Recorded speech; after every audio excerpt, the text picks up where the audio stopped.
धर्मराज युधिष्ठिर कहने लगे, हे भगवान, मैं आपको कोटि कोटि नमस्कार करता हूँ। अब आप कृपा करके चैत्र शुक्ल एकादशी का महात्म्य कहिए। श्री कृष्ण कहने लगे, हे धर्मराज, यही प्रश्न एक समय राजा दिलीप ने गुरु वशिष्ठ जी से किया था, और जो समाधान उन्होंने कहा सो मैं तुम्हें कहता हूँ। प्राचीन काल में भोगीपुरी नगर नामक एक नगर था। वहाँ पर अनेक ऐश्वर्य से युक्त पुंडरीक नाम का एक राजा राज्य करता था। भोगीपुर नगर में अनेक अप्सरा, किन्नर तथा गंधर्व वास करते थे।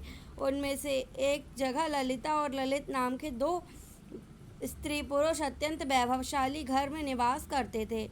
उन दोनों में अत्यंत स्नेह था, यहाँ तक कि अलग अलग हो जाने पर दोनों व्याकुल हो जाते थे। एक समय पुंडरीक की सभा में अन्य गंधर्वों सहित ललित भी गान कर रहा था। गाते गाते उसे अपनी पत्नी ललिता का ध्यान आ गया, और उसका ध्यान स्वर से भंग होने के कारण गाने का स्वरूप बिगड़ गया। ललित के मन में भाव जानकर कोरकट नामक नाग के कपट भंग होने के कारण राजा से कह दिया। तब पुंडरीक ने क्रोधपूर्वक कहा कि तू मेरे सामने गाता हुआ अपनी स्त्री का स्मरण कर रहा था, अतः तू कच्चा मांस और मनुष्यों को खाने वाला राक्षस बनकर अपने किए कर्मों का फल भोग।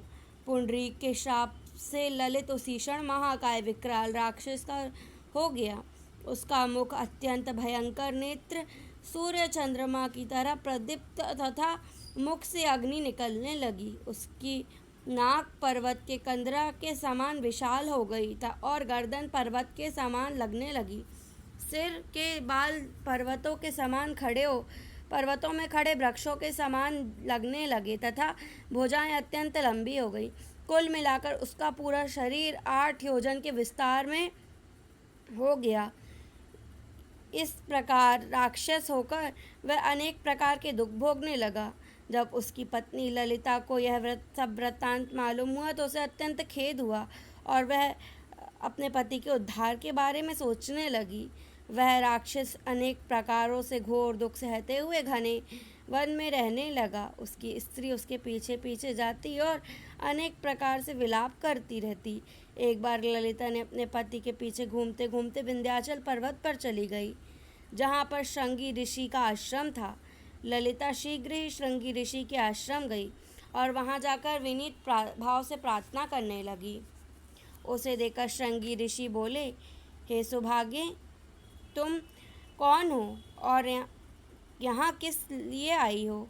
ललिता बोली, हे मुनि, मेरा नाम ललिता है।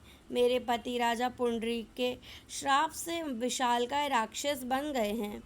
इसका मुझको महान दुख है। उसके उद्धार के लिए कोई उपाय बताइए। श्रृंगी ऋषि बोले, हे गंधर्व कन्या, अब चैत्र शुक्ल पक्ष की एकादशी आने वाली है, जिसका नाम कामदा एकादशी है। इसका व्रत करने से मनुष्य सब कार्य सिद्ध होते हैं।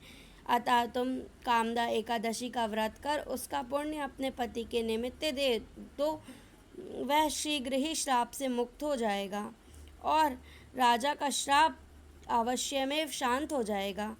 मुनि के ऐसे वचन सुनकर ललिता ने चैत्र शुक्ल एकादशी का व्रत किया और द्वादशी के दिन ब्राह्मणों के सामने व्रत का फल अपने पति को देते हुए भगवान से प्रार्थना करने लगी, हे प्रभु, मैंने जो व्रत किया है इसका फल मेरे पतिदेव को प्राप्त हो, जिससे वह राक्षस योनि से मुक्त हो जाएं। एकादशी का फल देने से उसका पति राक्षस योनि से मुक्त होकर अपने पुराने स्वरूप को प्राप्त हुआ। फिर वह अनेक प्रकार के वस्त्र आभूषणों से युक्त होकर ललिता के साथ विहार करने लगा। उसके पश्चात वे दोनों विमान में बैठकर स्वर्ग चले गए। वशिष्ठ मुनि कहने लगे, हे राजन, इस व्रत का विधि पूर्वक करने से समस्त पाप नाश को प्राप्त हो जाते हैं तथा राक्षस आदि योनि छूट जाती है। इस संसार में एकादशी के बराबर कोई दूसरा व्रत नहीं। इसकी कथा पढ़ने, सुनने अथवा सुनाने से वाजपेय यज्ञ का फल प्राप्त होता है।